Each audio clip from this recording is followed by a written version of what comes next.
pertama, dia yang punya ide tentang masa depan. Bukan masa depan partai, tapi masa depan generasi baru. Itu intinya kan.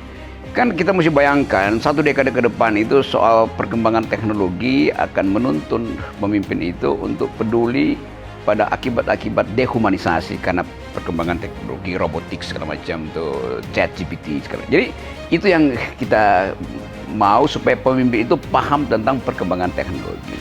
Pada saat yang sama ada upaya untuk menyelamatkan bumi. Jadi pemimpin Indonesia bukan sekedar ingin menyelamatkan bangsa, tapi dia mesti berperspektif menyelamatkan planet. Begitu kira-kira tema dunia itu. Nah itu yang kita, atau yang saya bayangkan, kapasitas itu yang ingin kita titipkan pada calon pemimpin kita. Sebetulnya nggak ada soal, walaupun tetap pemilu ini kan memilih anggota DPR bukan langsung oleh rakyat, tapi melalui filter partai. Yang lebih bagus sebetulnya sistem distrik tuh. Jadi anggota itu yang nggak perlu lewat partai.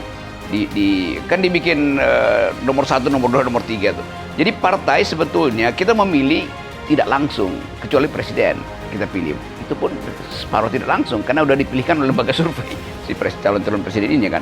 Bukan atas dasar ada komunitas yang berupaya untuk memilih dari tingkat paling bawah tuh. Ya itu yang nggak terjadi tuh. Jadi sistem pemilu kita oke, secara demokrasi, tetapi cara kita melihat representasi itu yang mesti diperbaiki. Karena representasi partai tidak sama dengan representasi DPD. DPD misalnya lebih real karena dia nggak melalui partai kan. DPD itu dipilih langsung. Cuman masalahnya DPD nggak punya kapasitas untuk membuat regulasi. Itu soalnya tuh. Jadi kita mesti coba membayangkan di masa depan tuh ada DPD yang punya hak sebagai senator untuk membuat regulasi. Di Amerika, anggota DPD itu, anggota DPR yang kita sebut senator di Amerika itu, dia punya hak untuk membuat draft undang-undang dan pakai nama dia tuh. Jadi untuk penghargaan inisiatif dari si DPD itu dipilih nama dia di dalam undang-undang itu. Bukan lagi undang-undang tentang sampah misalnya di DKI, enggak. Undang-undang yang dicetuskan oleh orang yang namanya Amir Hidayat misalnya. Jadi dia DPD mewakili kepentingan kesehatan sanitasi, dia bikin draft undang-undang, nama undang-undang itu adalah nama dia, kan ya? Keren kan?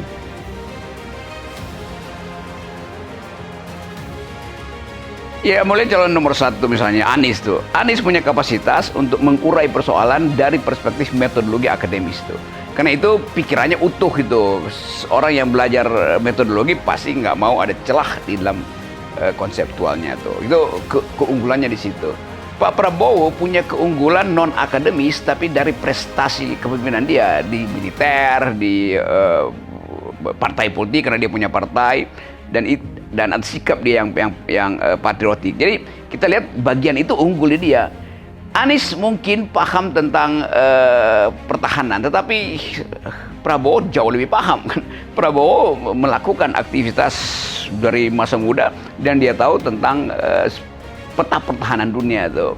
Anies secara akademis, Prabowo ngerti secara real tuh. Ganjar dalam 2 isu itu nggak paham. Ganjar pasti nggak paham tentang pertahanan.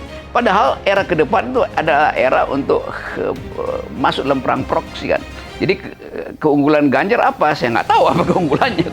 Jadi kalau kita bandingkan antara Anies dan Prabowo, bisa saya bandingkan dalam soal pertahanan. Ganjar keunggulannya adalah membawa nama Bung Karno. Itu soal, tetapi juga bukan Bung Karno yang masa kini kan. Jadi itu sebetulnya kesulitan. Jadi saya mau jujur mengatakan bahwa ya sebetulnya keunggulan Ganjar itu ada di bidang kewongcilikan tuh. Tapi ya susah karena kalau kita bilang wong cilik, ya kehidupan wong cilik di Jawa Tengah itu selama masa kemudian Ganjar itu Jawa Tengah tetap provinsi paling miskin. Jadi kita mesti jujur bilang itu tuh. Atau ada orang lain mungkin yang kasih tahu saya Ganjar ini loh, ya di mana unggulnya gitu. Jadi apalagi kalau soal lingkungan misalnya, ya Anies pasti paham konsep green economy itu. Prabowo bisa dalilkan dia udah bikin food estate walaupun dikritik, tetapi ada produknya itu. Jadi di dalam debat kita mesti fair, oke, idenya ada walaupun tidak selesai misalnya karena soal anggaran, Tapi dia paham tuh bahwa strategi pertahanan pangan itu bagian dari strategi pertahanan nasional. Dia paham dari tingkat konseptual bahwa implementasinya beberapa food estate gagal itu mungkin karena fungsi anggaran yang tidak cukup itu. Nah, kalau kita bilang ke Ganjar, apa program Ganjar dalam soal pertanian atau keamanan pangan, food security itu, apalagi ke food sovereignty, kedaulatan pangan, kan nggak bisa tuh. Jadi agak sulit saya melihat bagian yang bisa diunggulkan dari Ganjar. Karena soal tadi Ganjar, bukan Ganjarnya yang salah, tapi situasi itu membuat Ganjar nggak bisa klaim.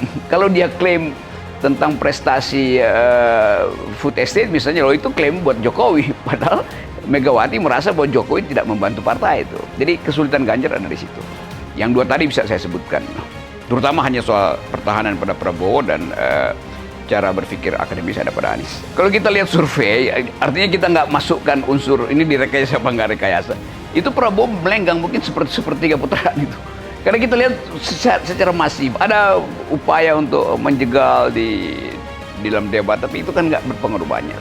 Walaupun kita tahu Pak Jokowi kasih semua fasilitas kenegaraan pada Prabowo, tetapi faktualnya memang Prabowo punya partai, jadi dia lakukan sendiri generating ideas, generating voters di situ dengan partai. Anies nggak punya partai sendiri, Anies tergantung pada Nasdem dan PKB kan, di mana Anies tidak mungkin memimpin sendiri dua partai itu karena Anies dicalonkan. Kalau Prabowo dengan sendirinya partai itu identik dengan dia.